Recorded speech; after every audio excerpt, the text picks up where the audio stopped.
Hello mga guys, so ito na naman tayo guys, no?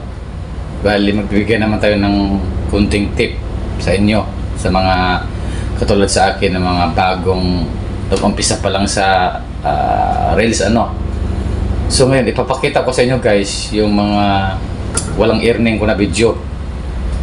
Yun nga, na-restrict ako ito guys, yan tingnan nyo. Sayang ang views ko niyan, kahit mga palagay natin 1,000 lang yan, pero wala akong earnings.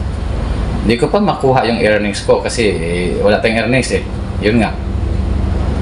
Tapos ito pa guys, yan mga katunayan na wala talagang earnings yung mga uploading video natin, yung mga kumukuha tayo ng sa ibang Reels video na mga kinukuha natin ay na-upload natin dito sa ating Reels din account. So ang may earnings lang ko guys yung picture sa text, yun may earnings ako. Ayan, tingnan nyo guys, ayan, meron yan.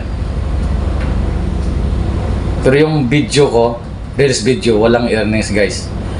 Ang meron lang yung picture sa text. Ayan, isa pa. Kaya kayo guys, ingatan nyo muna na wag muna kayong mag-re-upload. Iwasan nyo muna guys, lalo na sa mga katulad sa atin na monetize na.